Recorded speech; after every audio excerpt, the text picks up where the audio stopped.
been to my channel before, I review art and craft books, and this video is number 4 in a monthly series of my progress of building and growing my YouTube channel.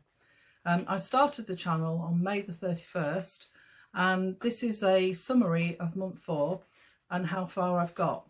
So first of all, I'm going to talk to you about some technical stuff I've learnt.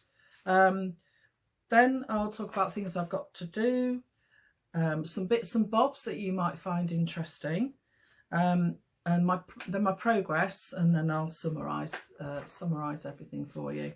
Sorry, I'm waffling a bit. I have written a script, but it's very difficult for me to stick to it. I'm just all over the place. So anyway, let's get on with it. So technical things I've learned. I was editing the subtitles in the software that I use, which is Visual Studio, because I saw somewhere on YouTube that YouTube itself, the subtitles weren't very good, but actually you can edit them on YouTube, and this has actually saved me a lot of time, because when I wake up in the morning, I need about a good half hour to an hour to get moving, and I wake up very early, and then what I'll do is I'll go on my laptop and I'll have a look and see if anyone's left any comments on my videos overnight, and I always respond to all comments. And I discovered by accident that I could actually edit the subtitles on YouTube. So that's what I've been doing. I've been doing the subtitle editing in the morning while I sit there and have a cup of tea and think about actually moving and getting on. I used to be able to leap out of bed and I was full of beans, but as I've got older, I have to think about it. I don't know if you guys, anyway, if you were like that, but anyway, so my routine in the morning is wake up, lay there, think about it, get up, go and get a cup of tea, take it back to bed, and then look at things on my YouTube channel. Anyway, I've found out you can actually edit the subtitles on YouTube, and that has speeded things up for me. Actually, it means I can get the videos online, and then do the subtitles afterwards instead of waiting. So I've got a visitor at the moment. I'll just pick him up. Those of you that are familiar with my channel, I've got some lovely subscribers, will have met Tinker. He's now, how old are you now? 14 months, I think. But he's very curious and he likes to be involved. But I want you to lay down now, Tinker, and let me get on. So I'll put him down and hopefully he won't disturb us too much. So there you go, darling. Lay down, sit.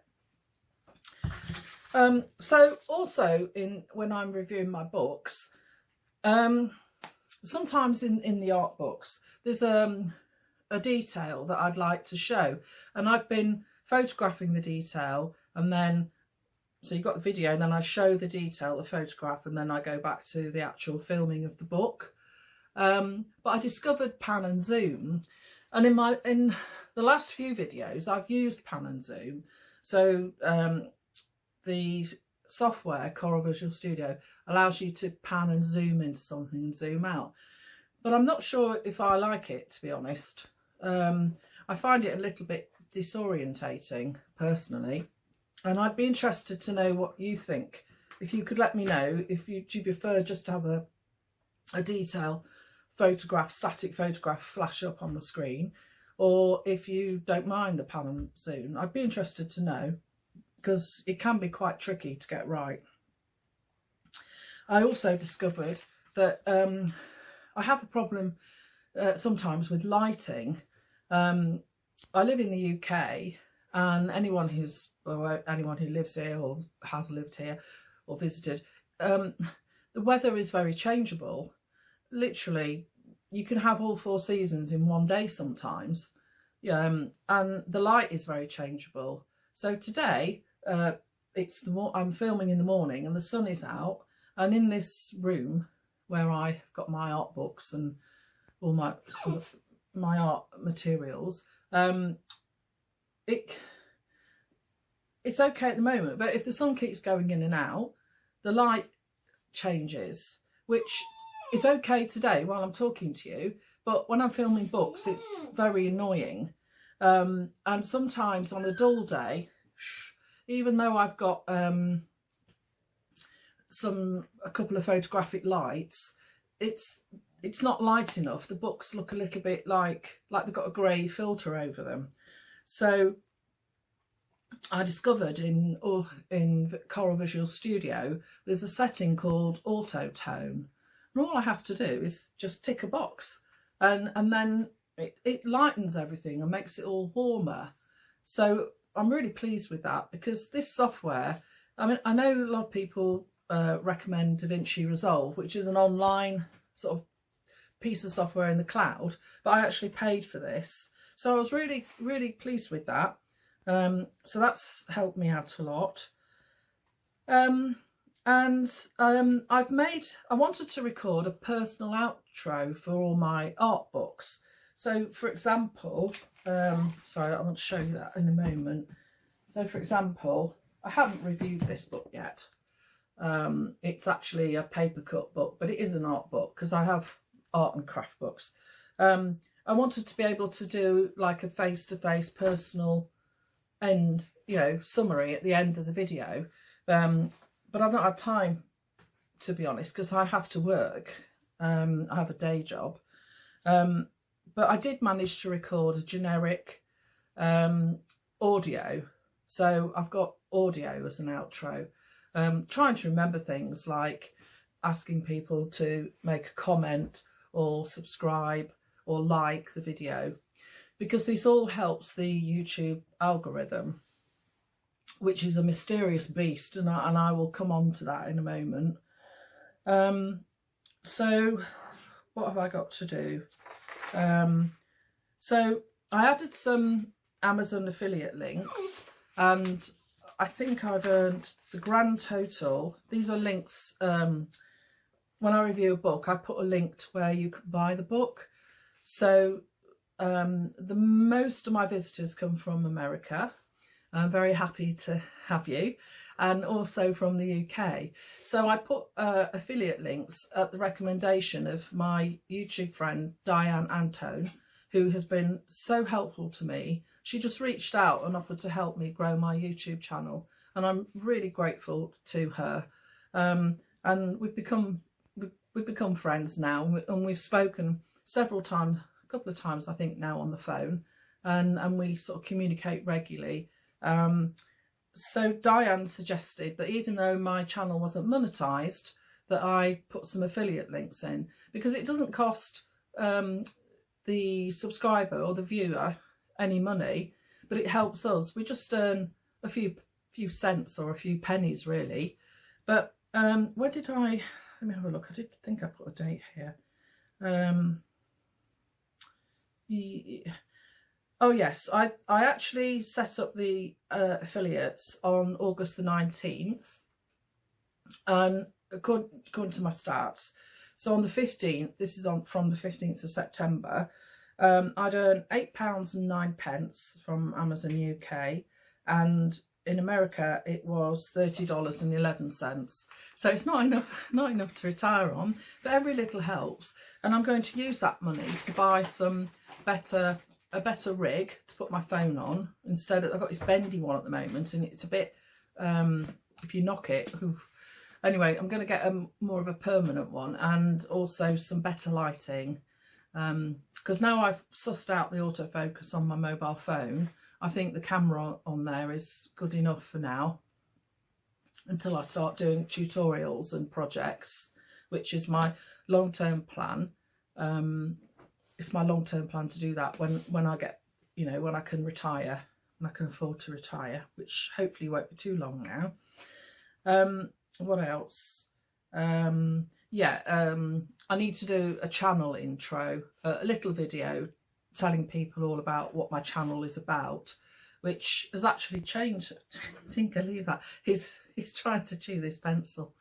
Leave that, darling. You can't have that. It was initially just to review art books. Then I've added some craft books. This is at the suggestion of Diane Anton, and and then eventually I'll be doing projects based on the books, which I've got a request for you. Sorry if I'm waffling. I've got a request. So my channel is called Art Book Nook, and that was to cover reviewing art books of all mediums, so oil, watercolour, pastel, mixed media, so on, acrylic. But I'm expanding it to cover all my craft books, of which I've got many. I've got all sorts of craft books, pop-up books, paper engineering, sewing, I mean, you name it, modelling, clay modelling, all sorts of different things, random things. And I want to move on and do some projects, you know, based on the books. So if you have any suggestions for a better channel name or a name that would cover it all, I'd be very, you know, I'd welcome them actually. Otherwise I'll just keep it as Art Book Nook. We'll see. Does it matter? Does it really matter if my channel moves on and does other things? I don't know. If you let me know, I'd be grateful. So yes, I wanted to talk about Domestika. Now, Domestika have online courses, and I've bought these courses for years. They are really high quality. They are excellent. But back in July, they, instead of buying a single course, they suddenly started pushing like an annual membership. Now, they never told anyone. They never warned people. A bit like Skillshare, where you pay a monthly or an annual premium and you've got access to thousands of courses. And what they did, it was a bit sneaky. You bought a course and you thought you were getting it for £5.90, and then they were apparently they were selling that course as a discount for a free trial to the premium subscription, which is £100 a year. And a lot of people got caught out because they didn't know at the time of purchase, and I was one of them included, that they were actually getting that course at that price in exchange for a free trial of this annual premium. And a lot of people got their bank accounts debited after the 30 days, were very upset because they probably didn't want to pay that, or they couldn't afford to pay that. And Domestika refused to refund them because they said the 30-day trial had ended. But it wasn't clear. I'm sorry, Domestika, but it wasn't clear. And I purchased a £5.90 course, but because I always download invoices straight away, I'm quite meticulous about my accounts. And I went onto my Domestika account and I thought, what's this? And it had got Premium Plus, you know, subscription, and I never subscribed at all. So I was fortunate. I realised at the time of purchase, virtually, you know, literally a few minutes later, that this subscription had been tagged onto my account. So I was able to cancel it. So I was lucky. I didn't get caught out. Now, I've been wary of buying another Domestika course ever since. However, I've discovered that if you log out of Domestika, it will actually make it very clear that you're either going to be paying, you know, taking advantage of this 30-day trial, and then your account will be deducted with the full year's premium, or you can pay I think it's €19.90. I think they display it as euros. I'm not sure. So my recommendation to you is be wary if you buy a course off Domestika for £5.90, because you are actually agreeing to have this 30-day trial, and then they will debit your account after 30 days with an annual premium. There's no monthly option. Or if you have a Domestika account, log out, and then you will get the option to just pay for the course, which is a lot dearer. It's 4 times the price. But I don't need another annual subscription, and I don't want one, and I haven't got time to look at thousands of courses. So I know I've waffled on a bit about that, but I did want to warn you because I have recommended Domestica in quite a few of my videos, and they are good. The courses are good, they're excellent, but just be mindful of that if you decide to purchase one. I'm going to put a link below to a YouTube video I came across, which I thought was absolutely wonderful. The production is fantastic. It's like a documentary you might see on the television. It's been really well produced, and it's called How to Paint Like Beatrix Potter. And if you like Beatrix Potter, or if you're just curious, it's a really good watch, and I loved it. So I've put a link. I thought I'd share it with everyone, and I've put a link below. And the gentleman who's filmed it, he is an artist, and he likes Beatrix Potter paintings and the way she paints. And he's actually researched into the pigments she used, the paints that she used. He's even purchased really old tubes of paint so he can use the same.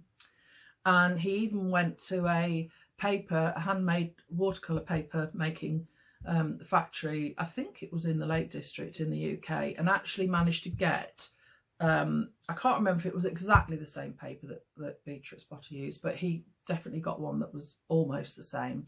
It's just a really lovely watch and very beautifully filmed, so I recommend that if you're interested.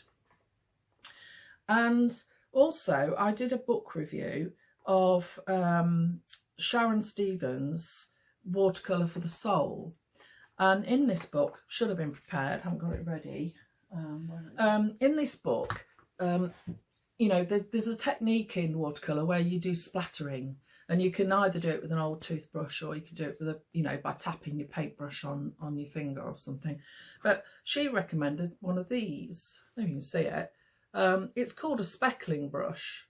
So you like put your paint on there, and then you just push this up, like, no, you don't, you turn it. I think the one she had, you just turn this little, I don't know if you can hear this, look, you turn it, and then that'll do a load of splattering.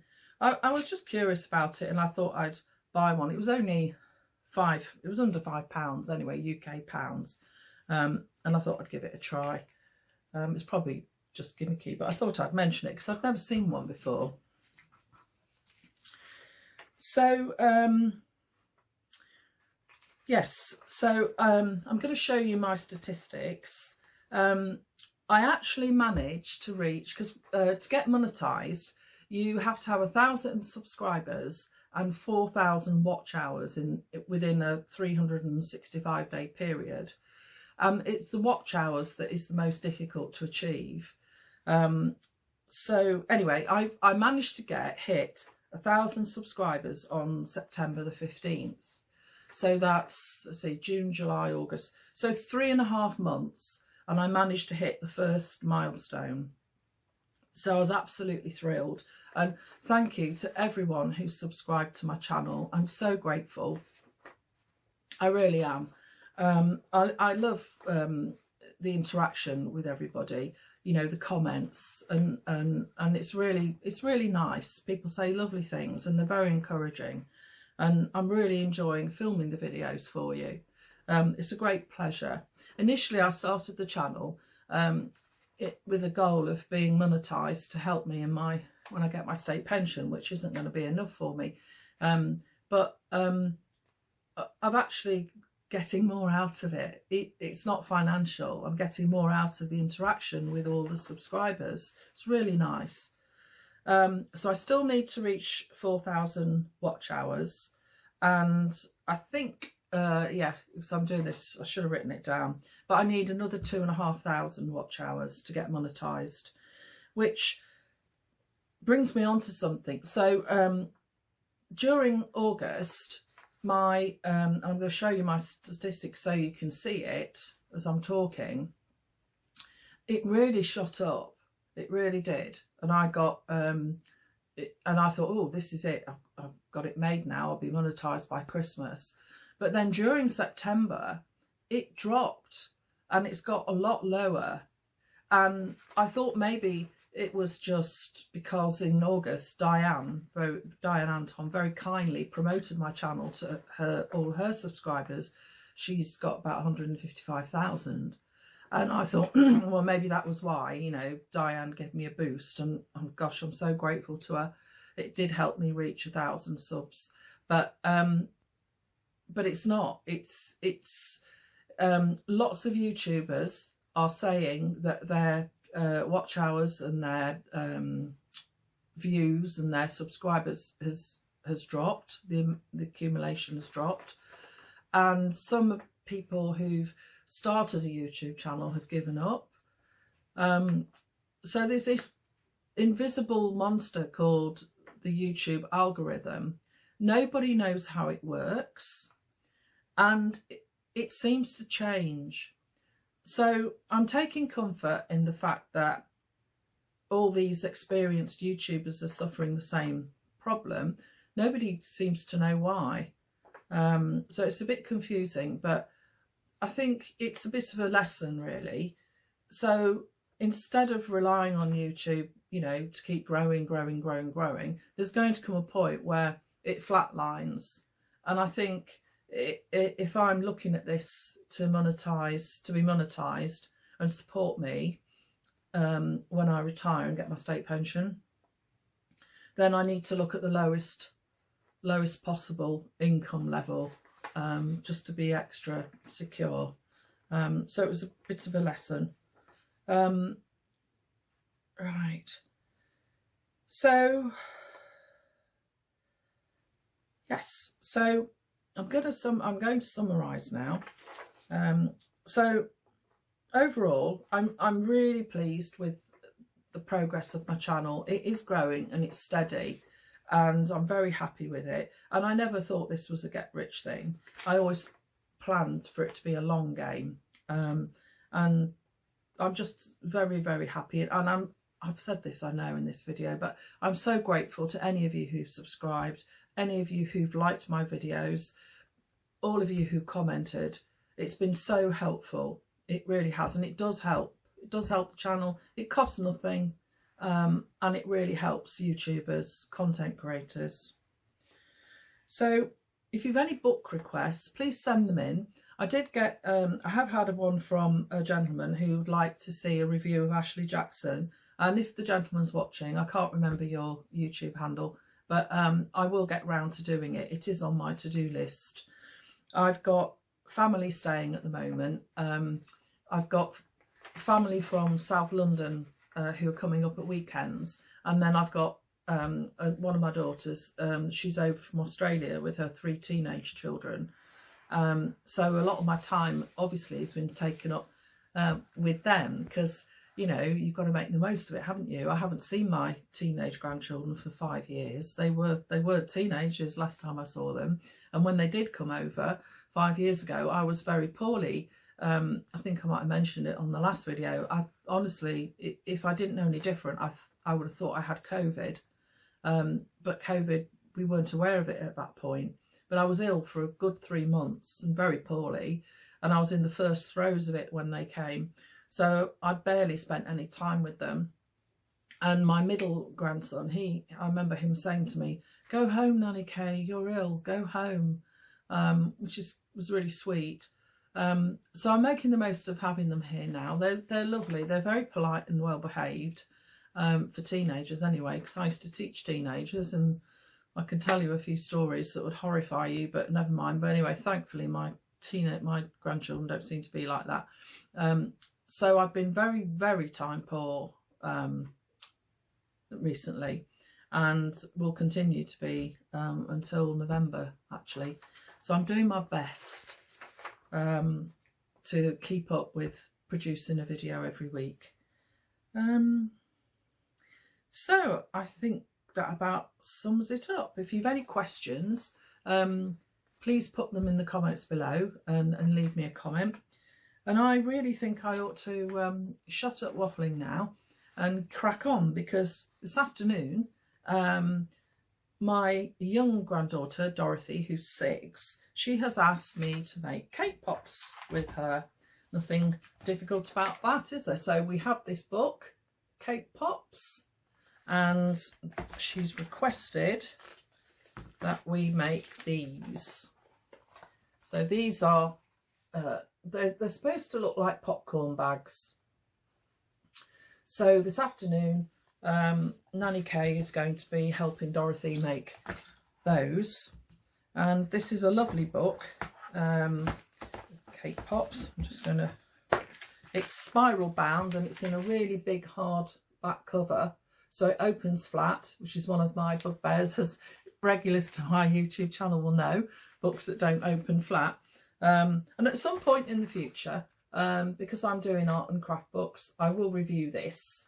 So that's what I'm doing this afternoon. And then after we've made the cake pops, Nanny Kay is going to convert her living room into a cinema. We're going to draw the curtains and we're going to put Harry Potter film on, and we're all going to watch that with popcorn and cake pops. So I've got a lot to do. I've got better crack on, hadn't I? But just a shout out, just a reminder, if you can think of a more suitable name really for my channel, like I say, because I do want to expand it and add the projects and things for you.